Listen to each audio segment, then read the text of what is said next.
we're back on the show. Talking Sunderland and everything you know. Conrad's got the numbers, proper stats machine. Mike's optimistic, living out the Mackem dream. Bowers keeps it steady, cool and level-headed. Wayne's already moaning, man, I'm shattered, I need my bed. Baby, are you ready to go? Let's get carried away, man. Let's steal the show. Midweek Mackems every Wednesday night. Veterans passion in the red and white.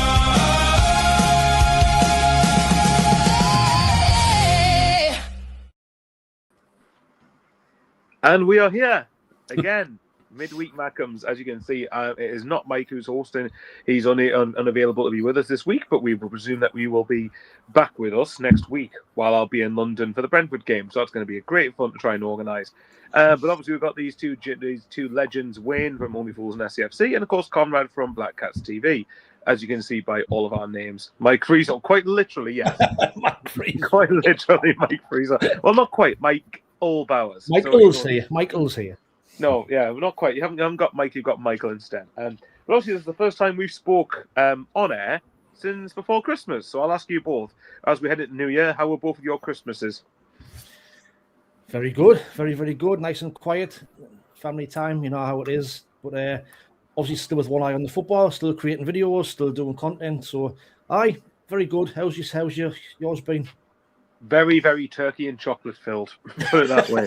Not together though. That doesn't mix very well. No, I wouldn't like the idea of that. Conrad, what about yourself, mate? How's your Christmas been? Yeah, it was all right. I fell ill on December 25th night until about the 27th, so I'm feeling a lot better now. But yeah, those few days were not fun, not the best. But it was fun before then, you know. And then but the benefit was all the food I consumed didn't stay on the hips because it all came back out again. So it was what a magical Christmas that was. I was going to say that sounds an absolute glorious way to spend Christmas and Boxing Day in particular. Yeah, pretty much. Well, actually, to be fair, it was amazing that you actually got to the Leeds game based on that. Then I wasn't missing it. I was a bit like, no. I was like dragging myself around for that one, regardless of where I was. But that's why in the video you've seen of us all like just before they were singing Wiseman, I was like this, sort of like going. Yeah, I wasn't moving too much. I was like, no, stand still. Just to make sure you move your stomach as little as possible. I remember I was ill once a couple of years ago, right before Christmas. I think it was the December 2023. So maybe I was sick because of Michael Beale's appointment. I don't know, but it was just after. It was the day we got battered against Coventry, which was 2 days before Christmas. Was very, very ill that night. Had to skip work Christmas Eve, which I didn't. Which in the end I got sick pay, so I wasn't complaining about that. But thankfully I was all right for Christmas. I was able to enjoy Christmas dinner enough. But there you go. That is the tradition. So let's start with it.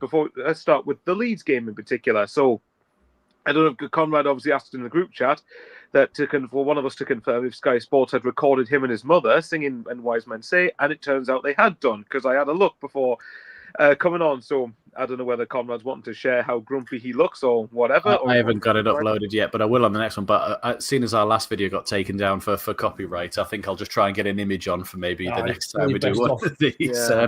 But yeah, it was as they were doing Wiseman Say, the video does, and I looked particularly miserable because I was a bit ill. But I was also, as I've said to you in the group, I think I sent a text right on kickoff saying, is it me or does this game feel really flat? Like the atmosphere just doesn't feel like it's there. And there's something that just doesn't feel right in this game, which as the game then transpired was completely spot on, really. There was just something, completely missing from the game, and it was any sort of, but I thought at first I just put it down to, well, the last game was the derby. I'm probably relating it back to that one, and it's obviously not the same. Probably people are still a bit hungover from the day before. Probably people are a bit, maybe there's a few people who aren't regulars in, could be people got tickets for Boxing Day or whatever, or people are on holiday and swapping around. But yeah, it just transpired. It just felt really flat. I don't know about you. This is before kickoff. It just felt like there wasn't the same atmosphere we've had. After the Lord Mayor show type of thing, like I say, after that high of the Miles game, I noticed there was quite a few empty seats and all. Talking about the stadium, which I was surprised that would have been like our 10 in a row. Like you said to me, there's 10 in a row in front of me, just empty. Aye, mad down it. Maybe I don't know. Maybe being a family who just couldn't get there, but for being our traditional Boxing Day fixture, you normally expect a full house, but there was quite a few empty seats and it was flat. I don't know. Maybe it's just people had too much turkey. Maybe, or maybe they mixed turkey and chocolate. chocolate. Maybe they got mixed turkey and chocolate together, and then they were throwing up all over the place. Who knows? To be fair, I kind of noticed that, and I felt like I did expect it to be a bit of a come down atmosphere-wise from the Newcastle game, but even then, Leeds is still a pretty big fixture, though, isn't it? Like Sunderland Leeds should be a pretty. I've gone off quite a lot of Leeds fans on social media over the summer, I must admit, but even I'm not stupid. Leeds Sunderland should be a Prem fixture, so it's a big enough game. And it's like, obviously, it's not Boxing Day, it's a 28, well, 27, whatever it is, I don't know. But there you go. Thank you very much. Leeds fan we like. Sorry? There's a Leeds fan we like. Cheers, Danny. Then, as long as he's one that's not comparing our transfer business constantly, then fair enough. But either way. But yeah, we'll quickly go through some comments. Obviously, Kimberly, it's nice to see her. She likes me content a lot. Happy New Year. Darren Cole, Happy New Year. All the best, lads. Ms. Bell's good to see you the other day. Yes, Carl was a few rows in front of me at the game. I do remember seeing him. Tom says, my favourite midweek entertainment. Hope you all had a Merry Christmas and Happy New Year. Tough game tomorrow. How are the lads? What are you talking about, tough game? It's only Manchester City. Piece of piss. Absolutely, with a depleted squad. Evening, lads, says Sean. All the best of 2026. The year we have European footy at the Sol. Oh, imagine. Sneak a 1-0 win tomorrow and dust your passports off.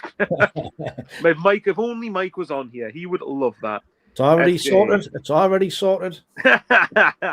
Conrad mean it again. I was next.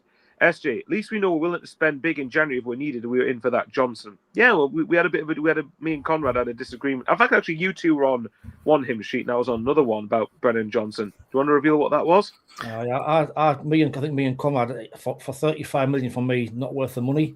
But I had this discussion last night on bridging the gap with Matty, and Matty was looking at some of his stats, and apparently his stats and that are unreal. But for me, doesn't do enough for me. He's no better than what we've got already. Adingra, Mundell, I think he's pretty much the same type of level. So I think I'd be rather spending 35 million on a better player or a better quality of player. Any idea who? I'd probably go with someone like Harvey Elliott. We can't get him, unfortunately, because he's already been on loan at Villa from Liverpool, and he's already played for them, so he can't play for the season. Which I think is a stupid rule, by the way, but that's apparently what it is. I thought of Oscar Bob would have been one that I would have rather gone for. I know he's not as tested, but he fits our profile more. We could probably be cheeky and ask for him on loan because City won't want to really get rid of him, and then we can guarantee him some game time. But the Johnson one's interesting. I was watching a friend of mine do a stream on it the other day, Sava from Football Heritage. I'm name dropping him. And he did a whole stream about it, about how 50-50 Spurs fans are on him. Some Spurs fans absolutely love him. I think he's brilliant, and his goal-scoring record can't be denied, really, that he does contribute. Now, he was contributing under an Ange system of all-out attack, but he says when he's not getting goals, he's doing sweet FA. He is not defensively contributing. He is not tracking back. He's not linking up the play. He's not putting in challenges. He's not pressing. He's not doing this. He's not doing that, which is the bit that I keep seeing when I watch him, that I'm like, well, if you're not doing that, and that's key to how we play at the moment, which is why Adingra's not necessarily been playing, I don't want to spend that money, and I definitely don't want to spend 35 million on that. If it was 10 to 15, like what we got Mukiele, Roofs, Alderete, players like that for, I'd be sitting there going, I think it's worth the risk. I think that's an all right sort of shout, but 35 million just seems a hell of a lot of money for someone that I actually agree with Wayne on, that I think we've got in... Maybe not an equal comparison, but we've got Traore, who's better defensively. We have got Talby, who's going to be better than him, I'm certain of it, and is getting better each game. We've got Adingra, who we've yet to really see, but a good run of games, scored now. He could have had an assist if Robbie had just headed it fucking down. And Mundell, who's just come back, and we haven't really tested him in the Premier League yet. So I'm a bit like, well, I'm all right with M4. I don't need to spend 35 million on you unless you were going to be like Saka. Do you know what I mean? Something like that. If only you were going to get back Yoko Saka for £35 million these days. It'd be unreal. The point I was of the different, obviously, persuasion that I would actually have him. But a couple of reasons there, I think, just worth pointing out. I think one, if Tottenham fans were 100% in favour of him, would he be getting linked away from Tottenham? No. He wouldn't, would he? Right, so I think that 50-50 for me, probably quite decent, I would argue, given the fact that if you're not going to be 100% favoured by the clubs, the fans of the club you're playing for, rather, then you wouldn't be linked to leave in the first place. The second thing I would argue is someone like, say, okay, I know he left in shit circumstances, but look at Alex Pritchard, for instance. Look at everything Huddersfield fans told us about what he was like. On the pitch, attitude was shocking, couldn't care less, didn't do any running around, didn't do any of the work, and okay, we signed him in League One, but we had 18 months of him in the Championship where he didn't look out of place and actually was probably one of our more influential players before he left. So it just, for me, I think it goes down to sometimes the environment at a club can Johnson play up front. I think he's a winger. He's definitely like a right forward, right winger, isn't he? Yeah. So I think, from my perspective, I think that it would be worth going for, and especially if this regime wants him, then clearly Reggie's has some say in this. You would like to think. So I can't see him being a lost cause for them if they didn't want it. If they want him, I don't see him being someone they don't think could make a real difference here. Yeah, I mean, if it's true then that if he doesn't do anything else other than score, then it literally could just be an inquiry and we move on and sign and try and go for someone else. Well, apparently he's gone to Palace for a medical tomorrow, isn't he? Apparently he's looking at being in the squad for their game on Sunday. That's how advanced it is. So I wonder who they're playing on Sunday. The what you call it? I was going to say, I've completely lost my trail of thought. The reason we're not signing him, he's not injured. Yeah, very true. Yeah, he's fit to play, so we won't sign him. Well, very true. Well, to be fair, the point you made about we'll get into the Leeds game in a minute, guys. I promise. But do we have to talk about it that much, really? But how much do we want to? But I think Oscar Bob could be a good shout though, because I think it looks pretty certain Palace and Spurs agreed to waiting for a medical. Fair enough. Has he actually agreed to join them? Brendan Johnson. I think there's been behind the scenes. I heard the fee's been agreed, but they haven't. He's waiting to decide where he wants to go. I think they've had terms. Bournemouth are in for him now. Bournemouth have inquired, and Everton, I think, as well. He's probably waiting to see if anyone else comes in this week. That's probably now that it's been announced, the fee, and people know it. And like you say, as soon as they heard one team's done it, 3 other teams have jumped on that bandwagon of, oh, well, actually, especially if Semenyo's leaving Bournemouth are going, well, actually, there's half the money from Semenyo. We spend it on him, and we're still in the green on it. Yeah. You know, we can look at him. I think it's one of those things that we've all gone, and he's looking just to see what options he has. For me, if he was picking those options, and I'm taking my Sunderland hat off, it probably is Palace that you look at, because they're in the Europa Conference League at the minute anyway. Everton are a good shout. I would, for him, I wouldn't say. I think he's probably got that attitude of, oh, they're newly promoted. He just and doesn't want to come yet. If this was summer and we'd stayed up, then I think we were in with more of a shout based on where we finished and our recruitment, I think. Just to answer that, though, we're the highest of the 4 clubs in the table at the minute. Mm-hmm. Okay, granted, probably at the end of the week we probably won't be, right? But right now we are.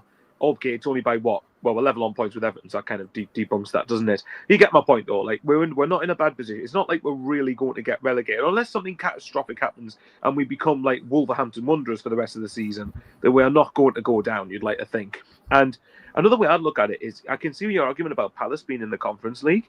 However, Glasner looks like he's not signing a contract, and Mark Gay, he's going to leave in the summer by the looks of it. Mm-hmm. So both, and that's if he's not sold in January. So I think they're already going to lose one of their best players and lose their manager in 6 months' time.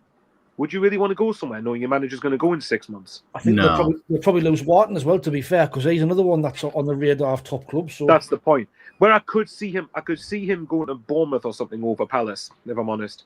But at the same time, you could say, well, we're 5 points above Bournemouth at the minute.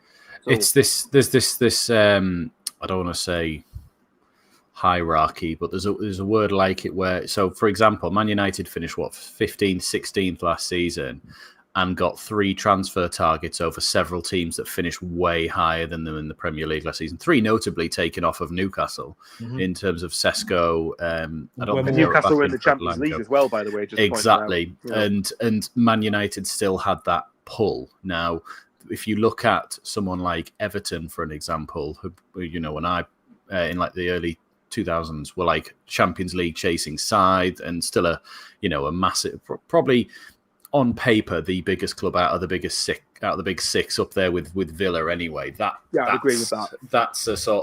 That's a pull regardless of how they've been playing the last few years and how they're doing right now.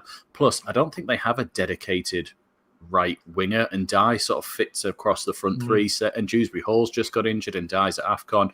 Grealish is only on loan, so it sort of fits that even if he went and sort of bit part played this season and then cemented it next season, that's his option. I don't know why we're talking about Everton anyway. He's coming to Sunderland, and we're going to have to pay stupid money for it. Yeah, it's then a Sunderland podcast. You two would be made to look like humble pie, probably. I don't mind that. I've never mind being wrong on a player. It's just from what I've seen, and this includes when he was at Forest in the Premier League, and what I've seen of him at Spurs. He had that great purple patch last season, but so did Almiron for Newcastle, who scored 8 Premier League games in a row at one time when Jack Grealish said he was dog shit. Like, people have these moments, and now that he's not in a completely gung-ho team, they're a bit more tactically astute. He's being found out that he's not needed, and we need someone who's going to contribute. Just my opinion, though. That's just me. If I had to make a prediction, I suspect he'll end up at Bournemouth. Yeah. That's where I think he'll go, but we'll wait and see. All right, let's talk about the Leeds games. I realise we've gone through nearly 16 minutes without mentioning the fact we had a game at the weekend. Leeds. I'll come to Wayne first, right? Obviously, so once we've seen the famous moment from Conrad singing Wise Men Say, going, "Fools rushing," on the TV, bless him. We drew 1-1. So positives, Simon Adingra scored. First half was okay. Negatives, second half, apart from the last 10 minutes, was thoughts. Yeah. That pretty much sums it up to be spot on, to be fair, Michael. Right, Conrad, your turn next. Apart from the last 10 minutes, it was... First off, I thought we did all right. First off, to be fair, I was impressed with Adingra. By far, his best game for us. He was tracking back. He was full of energy. He was creating things. He was getting at their fullback, which was great to see. Obviously, we knew Bollard wasn't playing before the game. That was a massive blow in my eyes because obviously, Dennis Certain coming in. And I'm still not convinced. And that's his first game. He's still got potential, but we'll probably talk about their goal in a minute. I mean, he was at fault for their goal.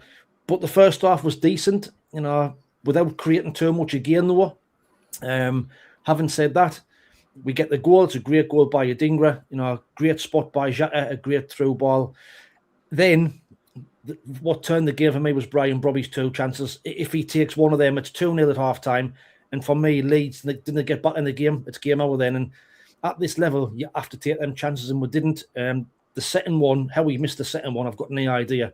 Whether he overcompensated for missing the first one, I didn't know. But really, really disappointing not to get in at half-time, 2-0. Second half, we were shocking, to be fair, second half. When Leeds went to that back four, I thought they played into our hands because they've been playing a back four all season and they've struggled. But when they brought Tanaka on, he changed the game for them because the bullied our midfield. Enzo Olafia was getting bullied off the ball, couldn't keep hold of it. Robbie, it wasn't sticking anymore. They found us out every time we were too predictable. Did the same thing every time we got the ball, played from side to side of the 2 wingers. They had doubled up on the 2 wingers. We couldn't get out. It was coming straight back. And then we were lucky to get the point. I was more than happy with the point at the end of the game, to be fair. So a point gained in my eyes after a decent first half, but a woeful second half. Do you think the second, and I want to ask Conrad this in particular, is there anything that you particularly disagree with, or are you on the same hymn sheet as Wayne? No, I think the game changed when Rodon went off and they flipped it. It was, and interestingly, we scored because Rodon was kept on. He should have gone off about 5-10 minutes beforehand. He was absolutely knackered, could barely walk on his ankle. And then he was the one that was playing Adingra on side when he scored. With beautiful goal, by the way. Can't take anything away from it at all. Brobby should have scored one of those 2 chances. I don't really understand how he didn't make contact with the first one. That one to me is the bit like it's just kicking the ball. Like it's not spinning, it's not come at you quickly. You've watched it all the way and then you've sort of kicked it and it's sort of just moved 2 feet over there. I saw someone afterwards say, no, it should be a penalty. The keeper clattered him. It's like, no, he's touched the ball. He's not going to get like he got a kick away. It's not, it wouldn't have been, I'd have taken it, but it wouldn't have been a penalty if you'd have asked me honestly about it. And then the header, I'm a bit like, I really don't understand how you've done that, especially considering your goal against Bournemouth, where you were being pulled around and you just literally leant your head back. You just let it hit you and it go in the far corner. And I'm a bit like, that's all you had to do here. I think he tried to just properly power it back. And that's what sort of did it. If he'd just let it hit him, it would have probably gone in. But I think Isidore misses that chance because he's terrible with his head, and I think Mayanda's not tall enough to get up there for that one as well. So I don't think either of them would have done it. I think Isidore and Mayenda go round the keeper for the other chance, though. Yeah. Which we've seen them do. Mayenda done in Coventry, Isidore done Borough, tried to do against Liverpool. You know, they're a bit more like, right, round and off we go. Maybe force the Leeds keeper into a sort of decision of bringing them down or something as well. You know, a bit of game management. First half, we were okay. You know, we lacked a lot of intensity in Leeds. Once that, like you said, was it Tanaka they brought on? Yeah, it completely changed it for us as well. When they dropped back to a back four, it was completely different. But your question was about the second half, Michael. Sorry, what did you say? Well, what I was going to mention was, I think it was a mixture of us being really poor, but I think we also have to credit Leeds. I actually thought Leeds first 35 minutes, until the 80th minute or so, really, to be honest, I thought were very good. And dare I say, arguably the best upside with Arsenal, maybe, that a team's played against us at the Stadium of Light this season. Yeah, that's what I said last night. I think they were probably the second best team we've seen this season. Based on that, they will not get relegated this season, based on how they played, the second half especially. Yeah, absolutely. I said in my review that's the second best team I've seen this season behind Arsenal. And hopefully it stays that way after tomorrow's game, that they're the second best team that I've seen as well. They were brilliant. At the second half, they just hit a switch and just went for it. And the intensity that we missed against Man City away and that day was there right from them. And they did to us what we've done to three teams this season, where we've just come out instantly and gone for it. And then I don't know what Sirkin's doing at 4. I have a picture. Do you mind? I'm going to show the pictures. So, I think where's me first one? Here. So that is the 46th minute and 33 seconds. Like, why does he feel the need at that moment at 1-0 up? I get the press, but no one else is pressing. Why have you sprinted from left back all the way? Just give it up at that point. There's no need for you to be closing down the keeper. When it went to that player on the left of Sirkin, sort of in the middle, just off the screen, at that point you should have gone, I'm not pressing the keeper. I'm not retarded. But he did anyway. And you know, that sort of threw us off, so that when you get to this point, the closest player to the ball is Xhaka playing at fullback. And no offense to him, he's not a fullback. He sort of tried to just marshal the space as best I could. Calvert-Lewin's movement was fantastic. If you look at Calvert-Lewin where he is there and look where he is when he scores, right in between the two centre-halves, brilliant. Yeah, he was fantastic movement there. But Sirkin is obviously highlighted there and you know, doesn't get anywhere near it. And Adingra is tracking back. But again, I think because he'd gone all the way up there and then Xhaka had to come down and someone else had to... We just didn't know really where we were. And the two centre-backs, like you say, that can happen with a really good striker who's on an absolute tear at the minute, that he just gets that gap in between the two of you and just slides it in. And it's just fucking annoying. Can I put a devil's advocate thing in the room here, though? Could Mukiele not have tracked his run a bit better? Because when I watched it back, I thought, well, how's Calvert-Lewin got that extra yard to the right of him, where if he'd stopped his run properly, then he doesn't have the chance to strike the ball to the goal? I think he's watching or am I being the ball. Harsh there? Maybe, I don't know, because I never like it when a striker gets in front of you as well. He's probably looking over, and by the time he's looking over and then he's sprinting, by the time he's turning to get there, he's already nipped his foot in the middle. And that's the thing, when a striker just stays off the shoulder of him and they do that sort of quick movement. And you know, that's probably what it is. And Mukiele's playing centre-back, and for the last month, he's been playing right-back. Well, like you said, Conrad, as well, in your preview video, that Calvert-Lewin gets his goals between the penalty spot and exactly where he got his goal from. That's where he strayed 2 foot wide to get his goals. Like, all his other goals have been in a perfect line, apart from that one. But maybe that's why Mukiele was central. All right, then. But, like, to give credit to them, I mean, I think the build-up to their goal from their point of view was brilliant. Oh, it was a perfect goal, wasn't it? Every one of their players touched the ball. It was a perfect goal. It reminded me of our goal at Reading a couple of years ago. Similar type of scenario, but it was a good goal. Just not as good, no. But give them some credit, you know. To be fair, they came up here. We probably were a bit overconfident, thinking, you know, we're going to beat them. But second half, they were really outstanding, to be fair. But like I say, what worried me was we were far too predictable. We played the same way and didn't change it, and that was what was frustrating on my point. We just didn't change the way we played. Didn't offer anything different. Yeah, Miles. But yeah, let's get some more comments to it. If Conrad, I'm assuming this is Conrad doing this, but yeah, cheers, mate. This is why you're the tech savvy guy of the lot of well, certainly not me anyway. Yes, Leeds says Miles Percival. Leeds were very good, but Calvert-Lewin is prone to an injury or two, and that could be their downfall. The only thing I would say for Leeds, I think January has a massive say in this, because the only thing I'd worry from a Leeds point of view is, just as I was going to mention that, John, West Ham have got the PSR wiggle room more so than Leeds, haven't they? Mm-hmm. So that's what makes me. I don't think Forest will go down. I know they lost to Everton the other day, but I don't think that they'll. I think Dyche will have too much about him for them to go down. And I still have my feeling that Nuno will probably do something similar to West Ham. But I think it's between Leeds and it's going to be between Leeds and West Ham for me for that last spot. You know what though? I don't think Bournemouth is safe. If Bournemouth lose Semenyo, I think they've lost on a 9-game. They've not won since October. They're 9 points above the bottom three, for reference. So I think they're not safe yet. And if they lose Semenyo, their best player, they didn't replace him, they could be in trouble. Miles of Sunderland says we let them play well. We had no intensity or tempo. Stephen Martin, teams will know how to play against us. Have we got a plan B for the rest of the season?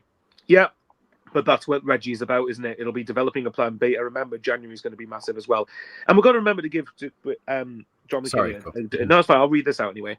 Dingo was outstanding against Leeds. You'll have to track back and help Sirkin when Cherky's on his tail. I think that they're playing as well as Leeds playing Man City's a different kettle of fish. So if the players don't know that, then I'm very, very worried. I'll get onto my point in a bit, actually, when I finish. Wolsey, I'm just going to say that because it's can't bother to pronounce the rest of it. Watching him walk back with their goal had me fuming. Xhaka shouldn't have to be falling at a left back to cover. I do get the criticism of Circuit. In my personal opinion, there was enough opportunities there to stop the goal regardless of that. But, I'm clean sheet wanker. I always pick apart goals we concede. So, it's one of them, isn't it? What I was going to ask, do you think the lads deserve how can I put this? Obviously, the performance from our standards was poor, and I don't think these players will be giving themselves excuses. I think they'll be wanting to be better than that. But when you list off who we've had missing, when you had Ballard, Siddiqui, okay, Diarra been out with a couple of months, but he's got AFCON as well, Reynaldo, and congratulations to him because Mozambique have qualified for the knockouts tonight, unfortunately for us. Which means he's not going to be back for at least probably another few days at least. Anyway, Yay. So there. Good on you. I know, hey, brilliant. AFCON being played in the middle of a season, fantastic. So Ballard through injury, Reynaldo, Siddiqui, Diarra, Talbi, Traore. Okay, Masuaku doesn't play. We'll not count him very much. But you know my point. That's a lot of players to miss out of a regular. I mean, even if you look at Talbi, Traore, Reynaldo, and Siddiqui. Even if you take out Diarra, that's still a third of your team that's been playing that's just been lost. Now, obviously, look, I still think that even if we lose the next three, we're not going to be anywhere near the bottom three, you would think, not in terms of points. So I think what's encouraging from my point of view is we've got enough of a buffer to be able to get through this period. And I don't think AFCON's going to affect us as badly as a lot of people say it is. But I don't know what you think, Wayne. There's no doubt that if you take any of those players, like say your four of your best players out of any side, they're going to struggle. It's like with Leeds, if you take out Calvert-Lewin, Stack, Rodon, Bogle, for example, you take them four out, they're going to feel it. I mean, that's some of the arguments I've been on with the Leeds fans, on my channel, saying, "Oh, well, you cannot moan, what you were signing before the start." Which is a fair point, I suppose. Which is fair enough. It is, but it's a fair point. The Wilds, you can't use that as an excuse, but you can if especially Reynaldo and Siddiqui, probably your two best players behind Xhaka, then of course you're going to be weakened. Riggs come in, but Riggs for me is not.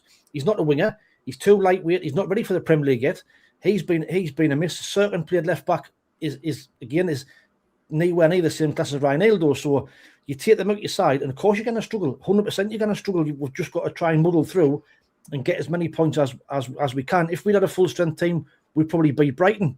There's another 2 points. I think we certainly beat Leeds if we had a full strength team. Definitely. But that's not Leeds' problem. We didn't. No. They can only play what's in front of them. I think Alderete felt like he had an off game because he kept. Like there was a couple of times the cross came over. Sirkin doesn't tend to look who's behind him or watch his runner coming in, and Alderete felt like he was having to cover like a lot of space and sort of make sure that he did have to, because the amount of times he strayed out to left back to go and like kick it clear or do something because he didn't want to do little cute passes to Sirkin like he does with Reynaldo to get out, or Siddiqui. It was just like he felt like he was. I'm not saying he had a bad game. I'm just saying he felt like he was uncomfortable with. Yeah. The do you think situation. For his standards, he might have had an off game because his standards are very high, more than he had a bad game. I was going to ask this. So I think he's brilliant, and he's got some absolutely unreal touches to get out of sort of tricky situations. But he loves a fucking hospital ball across the back to somebody or under hitting a pass. And I'm just like, every time I go, oh, fuck, all right, it's fine. Jesus. Do you mean like as in when he's about to do the Hollywood ball, but he gets pressed, and the second before he gets pressed, he turns around away? Yeah, because I'm going, there's a few that he's like dinked up over his head, or like he's just shouldered it over someone, and you just like, can you please not get my heart rate up? Like, and then sometimes I'm like, stop passing it that far. Did you see a picture? Sorry, before you make your point, someone put a picture online of like there's the watches that track what your blood sugar, what your blood levels like, what your stress levels like. Someone went, your stress levels for the last 90 minutes have been really, really high. Me and he's because Sunderland are playing. That's why it's been really high. Sorry, Wayne, go on, mate. I was going to say, obviously one about circling, but for me, Trey Hume had a bad game. I thought Okafor he really struggled. Tortured him for the full game. He really struggled against Okafor. I was impressed by him for them. I thought he was really, really good. So the two fullbacks for me really struggled on Sunday. Hume really struggles with direct wingers. So when Newcastle beat us in the FA Cup, Gordon was on fire that day and was just charging at him every single time, and he really struggled with that one. If you think this game's this season where he's not been as good, it's because people have actually gone at him rather than try to sort of mess about or sort of, cut in and out. And Okafor just had him every single time. I will say he saved it from being 1-1 before half-time when he cleared up behind Roofs and took it off the line. But then a minute later, he just hugged Okafor, moved out of his way and let him run past him. And it was a bit like, don't do something amazing and then something thick and just sort of like, oh, that's fine. It was he's been brilliant this season, and you can have an off game like that. That's fine. It's just... that's the type of game you don't want to drop points in. And I don't mean we got a point and I'm thrilled we got a point in it. Do you know what I mean? But it's just Leeds are how many points behind us? Eight. So it can all quickly change, like especially with these players missing, and looks like a bit longer for a couple of them anyway. A bad result here or there, and all of a sudden we're going.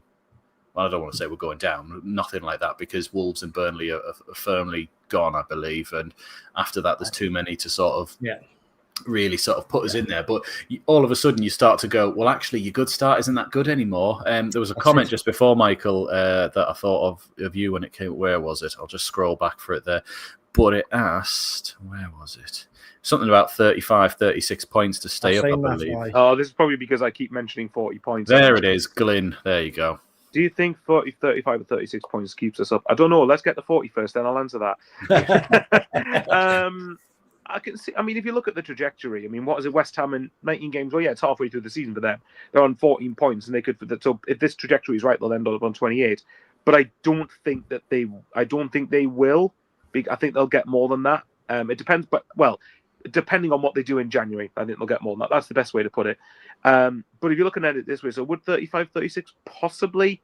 My personal opinion is you might need 37, 38, but I don't know. It just depends. What was the one before John said about Leeds not coping if they had 6 players out? Yeah, exactly that. Yeah, that's okay. Right, Leeds fan said that to me. Heard a Leeds fan say it as well. Apparently, it's Reynaldo versus Traore in the knockout round of the next round. So one of them is coming back. Is there any way that they can both play really, really bad and both teams can get knocked out? How about both are eliminated? Both get knocked out. By the way, did you see that thing, Michael? I know you saw it, Wayne. The Congo fan moaning at Masuaku on his TikTok, and it was just basically what we said about the Forest game, the Man United game, and what other game he played. He just went, he doesn't even stand. The ball goes under his foot. We're just sitting there going, it's not just us. Oh, we had to have so many AFCON players, but yeah, I think the point about AFCON is that hang on, I lie. Someone says he got. You're on power. Ronaldo plays against Nigeria. Okay, so he's not playing. But in the end, I think you've got to look at it this way. I think that Leeds were definitely worthy of at least a point. I think the point was the best we deserved and the least they deserved. I think that's the best way to put it. Don't know who this guy supports. I think it's either Villa. I think it's Liverpool. Yeah, LFC at the end. LFC, yeah. Red Rebellion. I like that name, Red Rebellion. Although Bellion used to play for Sunderland and Man United, I will say, but I know it's Red Rebellion. Fair enough, then. You guys have a chance to finish above United and Chelsea, so depending how hard your team pushes, 5th could be possible this season. Mate, I'm not even looking at that yet. Let's get to 40. If Mike was here, he'd be like, yeah. He'd be all over that. No. If Mike was here, he'd be disappointed with that because he wants Champions League. That's true. Let's be real. Come on, Mike's the delusional optimist, bless him. But yeah, look, I mean, don't get us wrong. Imagine if we finished 5th, man. Right, before I delude myself into thinking we're going to do that, let's move on. I would think, but you know what, to be fair, right? Leeds, I think, in the end, did more than deserve at least a point out of it. And I think towards the end, I was relieved not to have lost the game because it's another point. I know I keep mentioning 40. That's going to be Bauer's bingo at this point. But honestly, it's a point closer to that tally. And I think, do you guys, before we move on to the general stuff that we usually do, like whether questions or whatever else, do you guys think that we have done all right in the last 2 games, considering who we've had missing? Yeah. I mean, I think we've done okay. If you'd offered us the points we've took, I mean, obviously. Sorry, Wayne, just add to that. Sorry to interrupt. With the context of Ballard being injured pre-Leeds as well. As well, I mean, we knew Leeds were in form. Brighton, if you had said before the game would take a point, of course you would have had. Apart from Mike.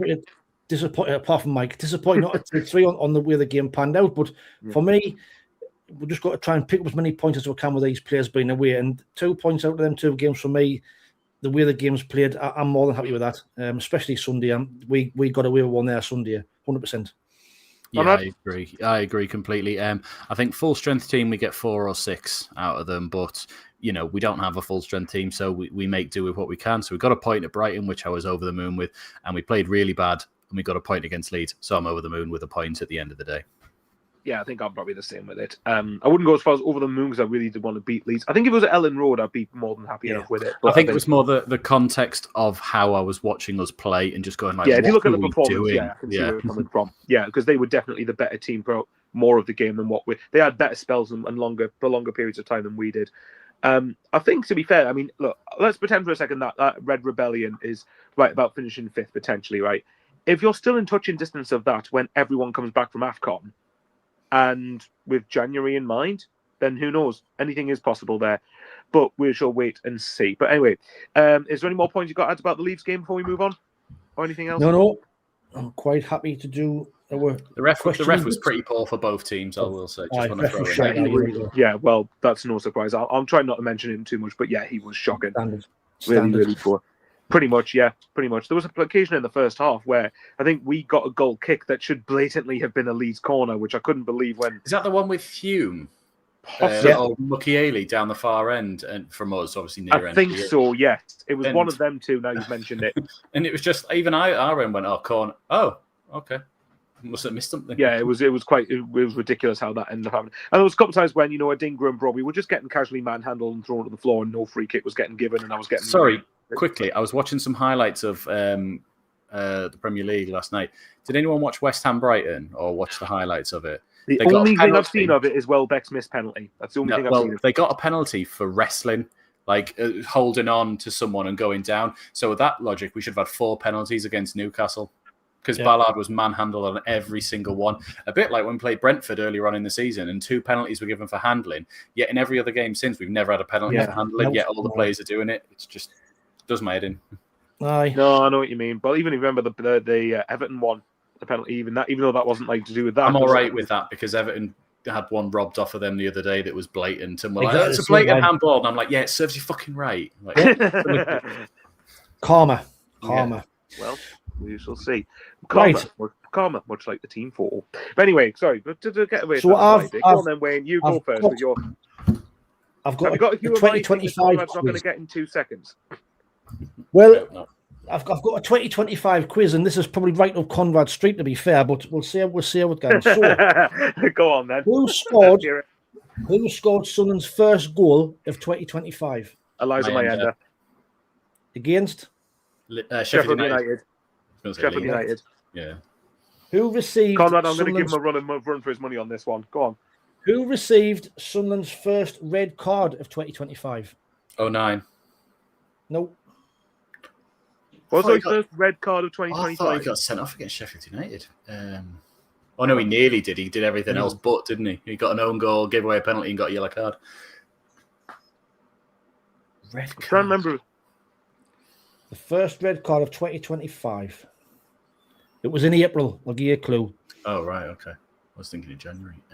Trey Hume, Bristol City. Yeah. Well done. Yeah, forgot about that. Yeah. Is it because it was in that bad losing run that you tried to forget it? Yeah, I just deleted those 5 games from my memory. Wasn't that the goal where Mayenda scored from his own penalty box when he ran? Yeah, you can't forget that, Conrad. Yeah, I remember that. I just don't remember Bristol City's 2 goals to win the game. Or 1 goal to draw it. Who scored the most goals for Sunderland in the calendar year 2025? It's got to be Wilson. Actually, no, Wilson is a goal. It's got to be. Conrad? He's got 4 this season, but Mayenda's, if we're counting the playoff ones as well. Well, he got 4 at the back end of. Hang on, no. Just to be different, I'm going to go Mayenda. Before Wayne answers, hang on. So he scored against Sheffield United, scored against Portsmouth, scored against Borough, he scored against Leeds, scored against Coventry. Then for this, it's got to be Isidore. But Mayenda scored against Sheffield United. He scored against Derby. He scored against. Yeah, good point. Actually, he scored against a few of them in the run-up. He scored against Millwall, I believe. And before Wayne reveals it, is it one of them 2? Yeah, and then it was Coventry, and then it was. Yeah, but you got to remember, United, and then West Ham. Season, though. But he's only had 3 since Isidore, so it's going to be close. There's going to be like 1 or 2 in it, isn't there? It is Wilson Isidore. Yeah. I know what you mean. It is quite like it's Mayenda Championship. Isidore more Prem, really, isn't it? He got 7 the back end of last season, and then 4 this season. Who was the first team to beat Sunderland in the league in 2025? I think it was. I've deleted this. No, it was Premier League chasing Champions League. It was. Hang on. What you say in the calendar year? Who was the first team to beat us? The first team to beat us in 2025. Right. In the league, it was Leeds. Over all competitions, it was Stoke in the FA Cup. Well done, Michael. Leeds. It is 17th of February. Who were the first team to win at the Stadium of Light in 2025? Hull. Yeah, Hull. Hull. Yeah. 1-0. What was Sunderland's longest unbeaten run in 2025? How many games? 4. Hang on. Because we kept thinking like, we're going to catch the top 2, and then we'd stumble. Are we including the cups in this win, or is it just the league? Longest unbeaten run. But again, the playoffs. Overall. All competitions or league? In just league, I mean. League. Right, okay. Because that impacts me thinking here. This is not winning run, it's unbeaten run. Winning, not winning run, unbeaten run. That's what I'm trying to think here. Hang on. I still think 4 or 5. I think it's longer than that. Sheffield United.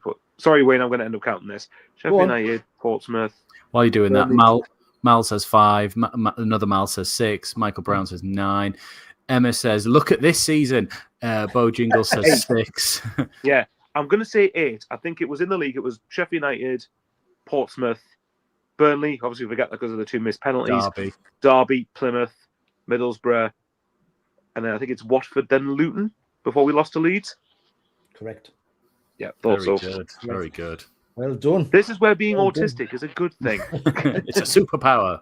Yeah, Rain Man. Sunderland, in other words. What was Sunderland's longest winning run in 2025? How many games?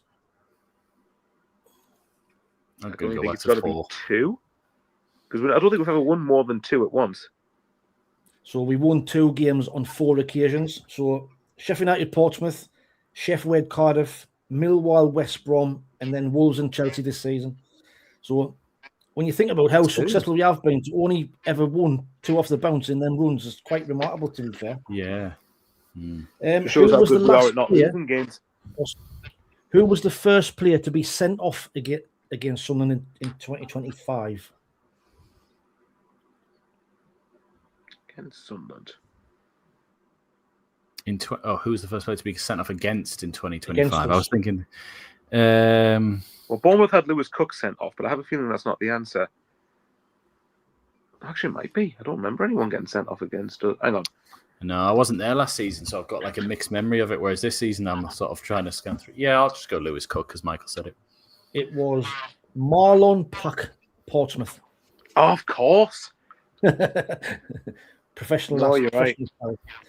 According to SofaScore ratings, who had the most man of the match performances in 2025? Isidore? I'm going to go Enzo Lefebvre. Nope. Okay.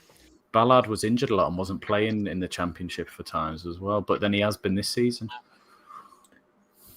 Tria Hume, 4 man of the matches. How many of them were in the Prem, or does not say?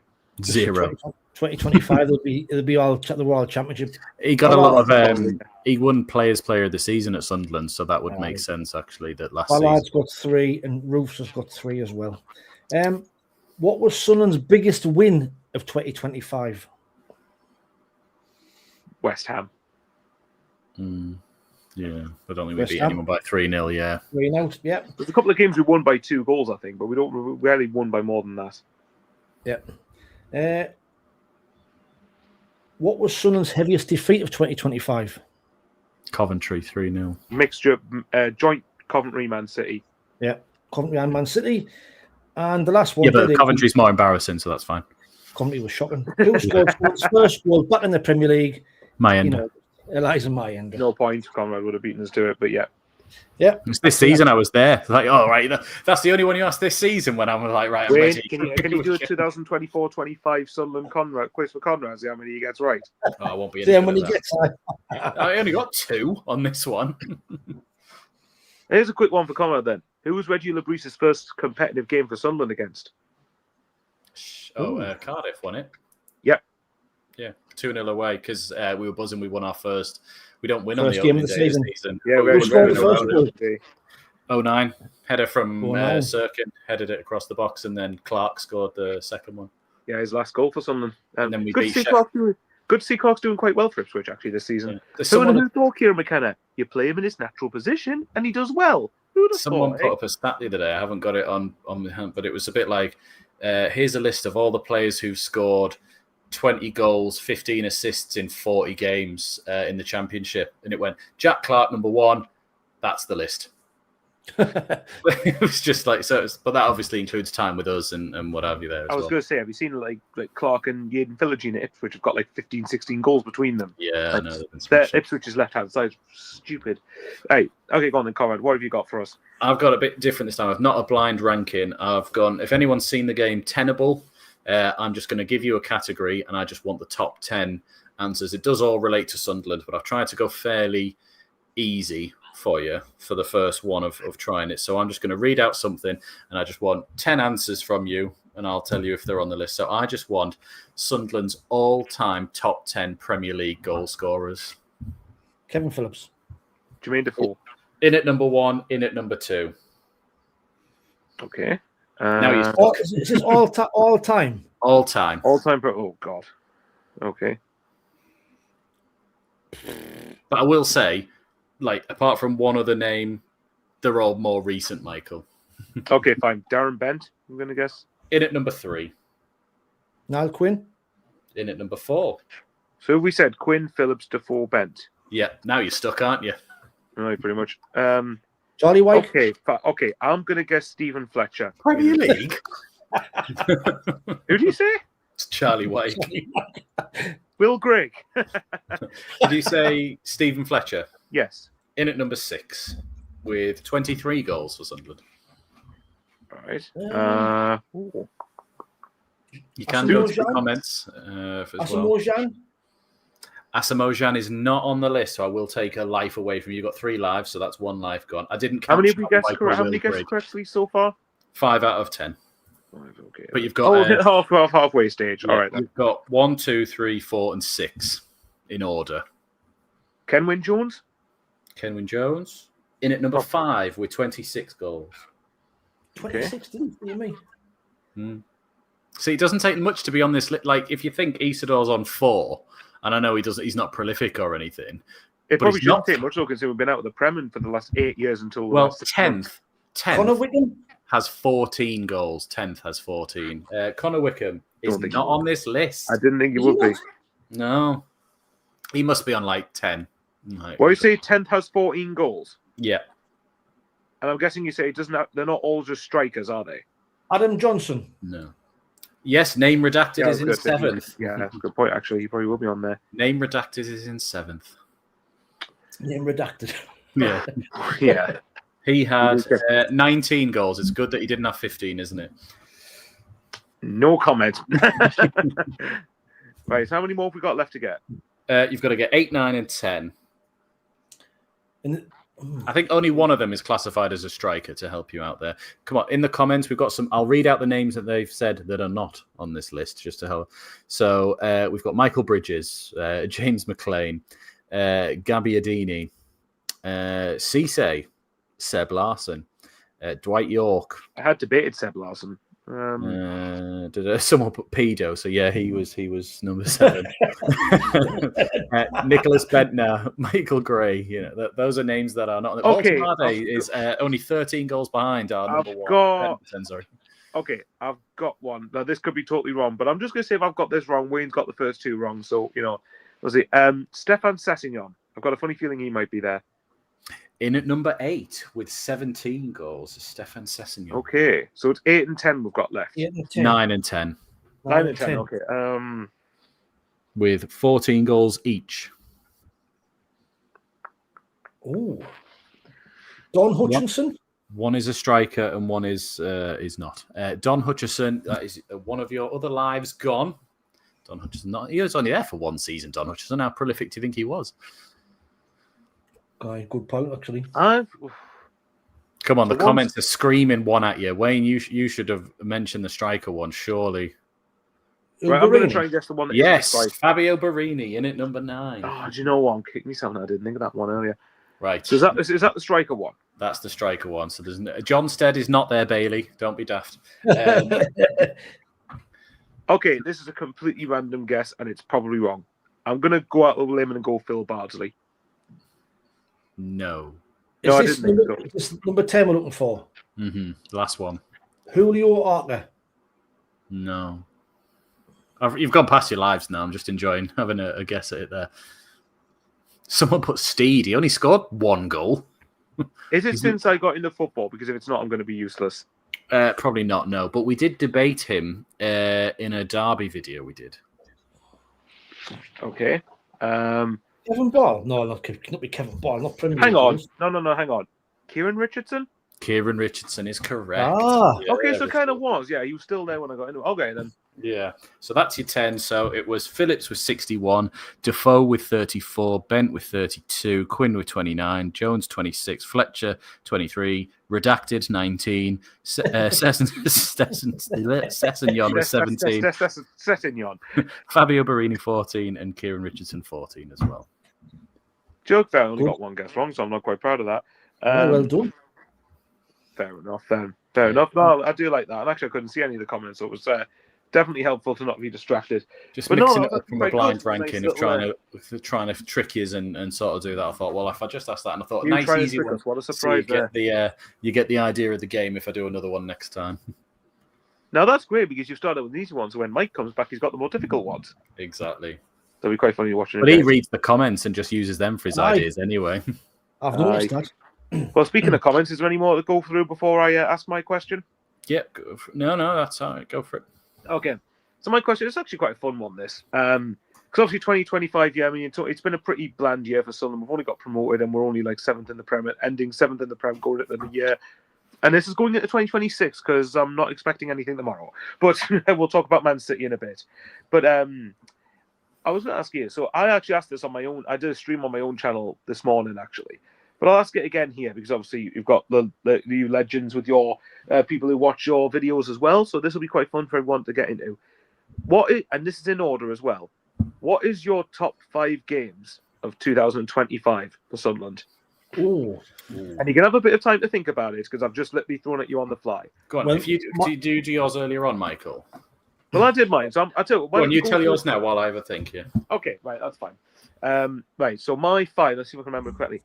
My 5, actually, I'm cheating a little bit here. It's kind of in between 2 games. So if there's 2 you really can't decide on, you can put 1 game / other. So, for example, for me, 5th was 2 games I wasn't at. And was the only home game I wasn't at because I was away in Manchester to see my cousins for their birthdays. Arsenal 2-2 and Chelsea 2-1. They were both joint 5th because it's hard to separate them. But it's only because I wasn't at either of them. So that's why, for me, they are joint 5th in that regard. But I think both results speak for themselves. Need I say more, really? And especially when you look at the limbs for Broby's goal at the end against Arsenal, given at the time they were the runaway leaders. And then obviously Chelsea Chelsea. I mean, come on, winning at Stamford Bridge, you can't knock that. Fourth for me was the Coventry playoff semi-final. Dan Ballard, need I say more than that? Third was West Ham.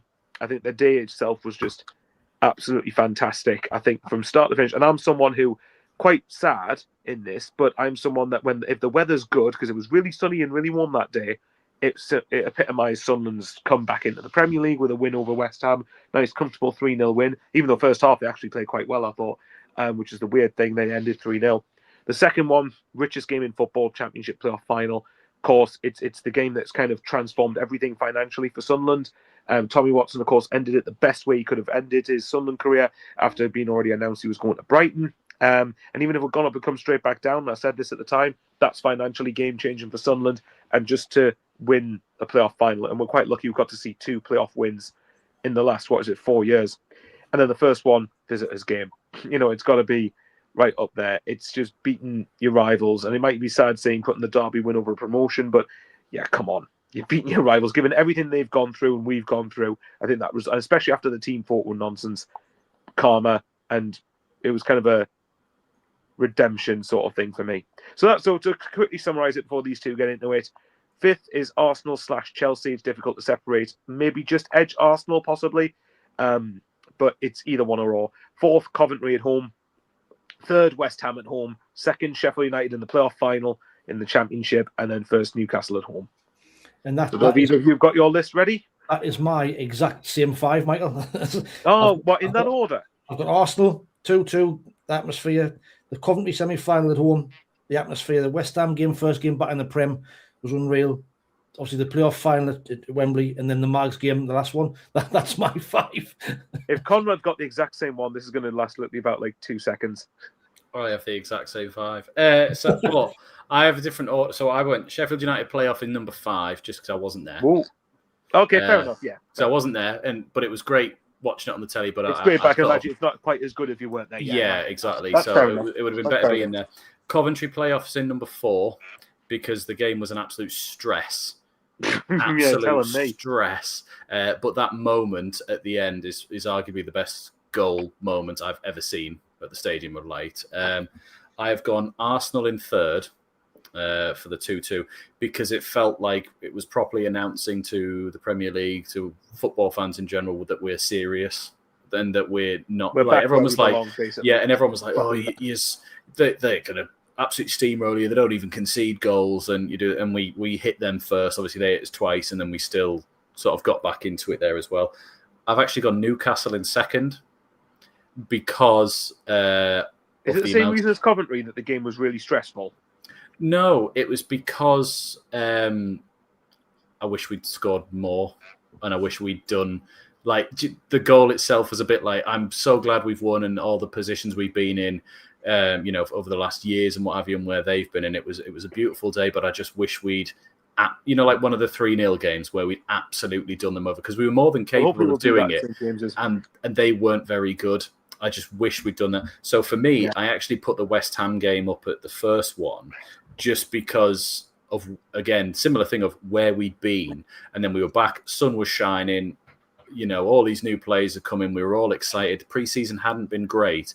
And then we just absolutely blew away from 60th minute. We got 1, got 2, and everyone was a bit like, oh my God. And then the third, just icing on the cake. We didn't have to be stressed about it or anything like that. It was just, the whole day was like, you are back in the Premier League. A bit like one of my favourite goals is Chopra's winner against Spurs.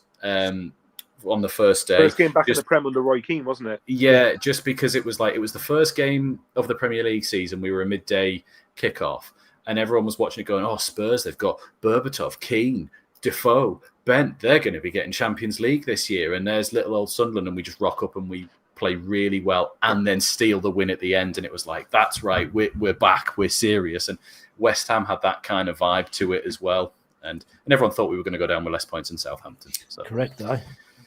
Well, just to point out, we're more than doubled their tally. So yeah, let's just put it that way. That's how bad they were. Absolutely. But yeah, I can see why you put that in there. I think if I'm talking about the games as a whole that I enjoyed during the game, thank you very much, Urban Pecker. Urban Pecker. Urban Pecker. You Urban Pecker, you. Oh, yeah, pretty much, yeah. There we go. Sorry there, mate.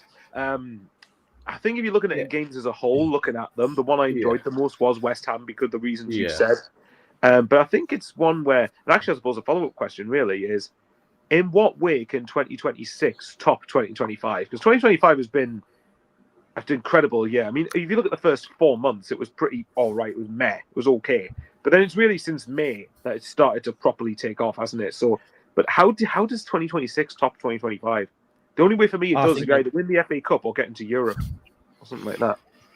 Do you know what? I think as daft as it sounds for me, it'll be staying up because to stay up is vitally important. Now we're pretty much there anyway. But if we can get them 40 points as early as possible, and then who knows what can happen? You know, I'm interested to see what happens in January. So, like you say, how can you top 2025 without actually winning something? It's mad. The year without.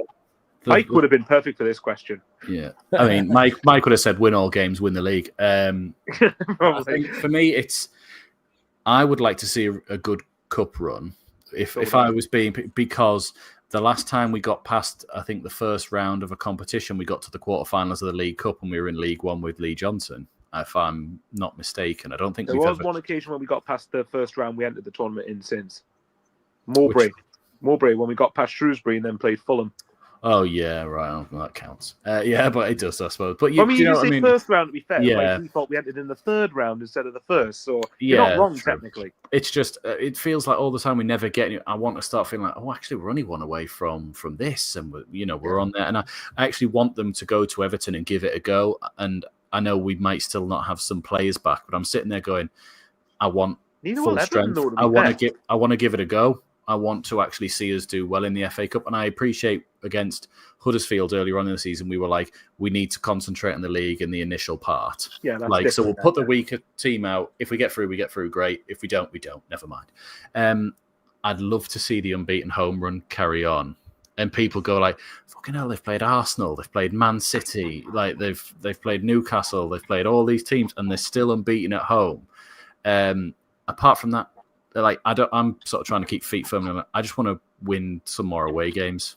Just those that Chelsea feeling and the Nottingham Forest feeling are some of the best this season. I've not been at the games, that's why I didn't put them in my list. But that feeling of you watch Sunderland go away and turn these teams and if we got 6 points off Newcastle, I'm gutted, by the way. So I did that video with the Sun, the Sunderland and Newcastle fan arguing, and they cut it out. I was quite glad at first because he rattled me a little bit at the end, and I went, "Oh, just wait till we get 6 points off of you," and then I held it back because I was like, I said it, but I was a bit like, "Oh, what have I said here? They're going to clip that up," and they didn't.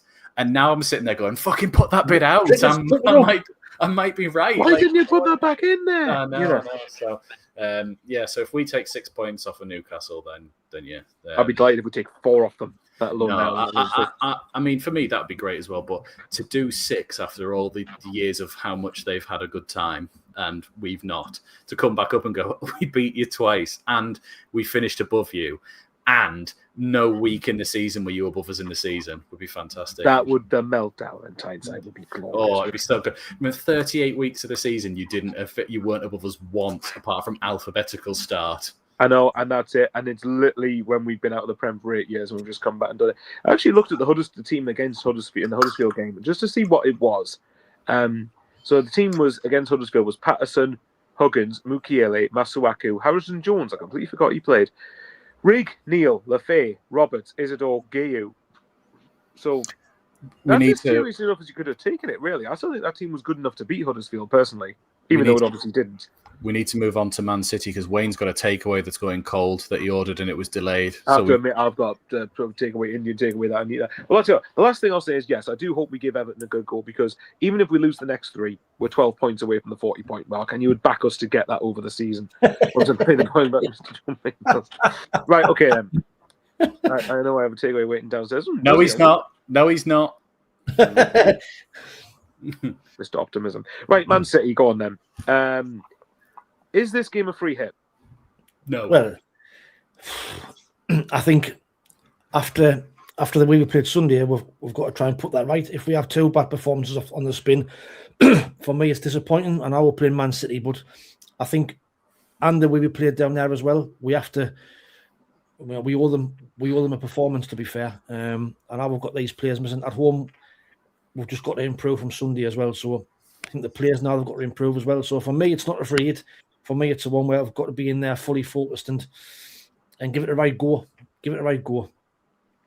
Yeah, same. I'm a bit like, I want to see a better performance, and I appreciate the context of why we had a bad performance against Man City the first time. And in fairness, second half, we did give it a go, and then they hit us on the counter and got a third, and it was like, right, doesn't matter. Xhaka off, Sadiki off, everyone important off. Yeah. Like, I appreciate the context behind it. I really want to see us give it a fight and a good go like we saw against Arsenal and make it really difficult for them. So that's what I want here. I think we're more than capable of getting something from them. They're not unbeatable, but they are on a really good run at the moment. But Forest caused them a lot of problems the other day, and they really did sort of get away with it by the end. So I think we could do it, and that would be the best thing ever to watch. Like Mayenda come off the bench and round, what's he called, Donnarumma, and slot it in like the 96th minute or something after they've had restart the 1-0 Sunderland wins at Stadium against exactly. Yeah, I think they might rest some players at the weekend. I know they've got Chelsea in 3 or 4 days. I don't think so. I think they'll win. I think Pep Guardiola kind of will know, because Arsenal beat Villa the other night, that I think they need to win this game. We said this before we started. We said the same thing, that they're chasing Arsenal. They can't afford to take their foot off the gas, really. They've got to come to try and beat us, which is probably the only benefit that plays into our hands, I suppose. Yeah, it depends how you defend it. I think, personally, for me, this game, purely because of who's missing, is a free hit, in my opinion. I think we had a full strength side. I think we were more than capable of getting a point maybe from them, but you never know. I think for me, what I'd look to see is, even if we lose this game, put up a good fight, and even if you lost like Forest you lose narrowly, but you've really battled for it, then I can live with that. You can go, right, it's Man City, fair enough. But I think I think the caveat last time obviously is there in the fact that we did have the Mags game coming up after Man City, which is why Xhaka and Sadiki, you can have your argument of, well, they shouldn't have played at all, but yada, yada, yada. But for me, that did impact things quite heavily. This time, we don't have that, apart from players on 4 yellow cards. We want to avoid getting a booking, because tomorrow's the last game in the threshold. So if they can make through tomorrow without getting booked, then we're fine, basically. Unless someone gets a straight red or 2 yellows, then I'll look stupid. But apart from that, though, I think that's definitely Mike talking in there, by the way. Yeah. So you've got quite a lot of them. We've got a 0-0, got 2 1-0s. So Hammer hasn't saying 1-0 City tomorrow. Johnson's going to surprise them 1-0, the lads. Is that saying Gerrard? Okay, Gerrard. Sunderland 2-1. Yeah. We get a penalty when Mayenda runs through 92 and gets fouled. Jordan Sweeney says, sorry, 2-0 City. Here's a good thing, by the way. If you look at how City look like they're going to get Semenyo, at least we don't have to play against him. It's probably true. Well, probably 6-0. Yeah, let's just ignore that. The good thing is, unless we meet Man City in the FA Cup for one way or another this season, we don't have to play against Semenyo for City. So, one of them, isn't it? That's small comfort, isn't it? We'll beat him in the final. Yeah. Go on then. Let's go on to the second last bit. So what would your team and score predictions be? So we'll start with the lineup. On, I mean, it's pretty much going to answer itself in a minute, probably. But go on. Your preview video, Wayne, your lineup was good. I think I had Trey Hume right wing back, Dennis Certain left wing back with Mukiele, Alderete. Who was the centre half had in? Good trader. 3 centre backs, with Lafia. All 3 centre backs, we will say.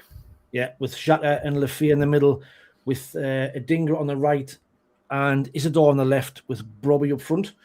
I just think who was left wing back? Certain and Hume, because we've got nobody else that's unable to play there. Okay. I think. But they're pushed up a bit further forward, and then they're with the back 5 when City are in possession. It sort of gives us a bit more solidity. Yeah, I keep harping on for Isidore to be played from the left hand side. To give him, I think he's more direct. He gives us extra height in the box, in both boxes as well. I mean, there's also a case you could possibly play Mayenda, because I thought Mayenda did well on Sunday when he came on. He was direct and he had one run in the second half. So there's a case for him to play. But I think we have to go with a back 5, and then a back 4 without the ball and get through to pushing midfield a little bit. But difficult game. It's obviously the 2 wing backs worry me. I think if Doctor was back fit against Trey Hume, he struggles against tricky players. Xhaka Shirky against Dennis Certain is another one. You know, it's all over the pitch. They've got quality, so that will be my team. Score predictions. I don't like us to get beat, so I've gone for a 1-1, probably heart over head, but I've gone for a 1-1. Okay, Conrad.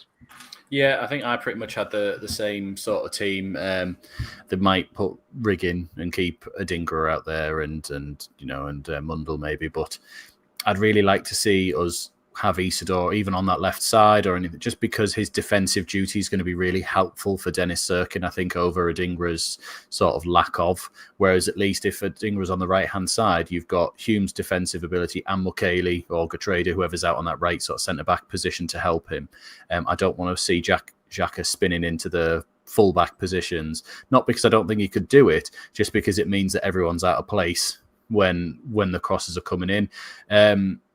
I think you keep Robbie, although I was saying that I think Isidore's better to start, and I know that would be typical me because I love Wilson, but we're going to be countering, we're going to be transitioning, and Isidore's better at that and getting out quickly, whereas I think Robbie holding the ball up is going to be better coming off the bench in the second half for me. So I'm a bit, the team can sort of interchange, but it's the same group of like 13 players that we're swapping between, because as me and Wayne said against Leeds, when you looked at the bench, it was honking. Yeah, it was really sort of awful, apart from like 3 players, and you were like, and those 3 players were here last season as well. So it's a bit of a big drop off. But as John Swinney puts here, I think it's a 5-3-2 is probably what I'm thinking we're going to see, or it could even be a 5-4-1. At that point, it's probably going to be a 5-4-1, isn't it? Really? Yeah, and just sort of, we're just going to have to defend like absolute warriors that they know they can, and we're going to have to hit them on very quick transitions and very good set pieces, I think, and just hope for the best. Which is a different atmosphere to when we played Arsenal, because at Arsenal we were like, we can do this, we can do that. City, I think we're a bit like, just see what happens. Well, that's it. I mean, I think we'll just be playing that lower block and be difficult to break down. I think, Man City like to play a lot of tippy-tappy football, don't they? They like to play in and around the box. So if we can frustrate them for as long as we can, then we might get a breakaway goal. Like you see, Forest give them a right scare at the weekend. So you never know. Football's cheers, Mike. All the best. Cheers, Mike, mate.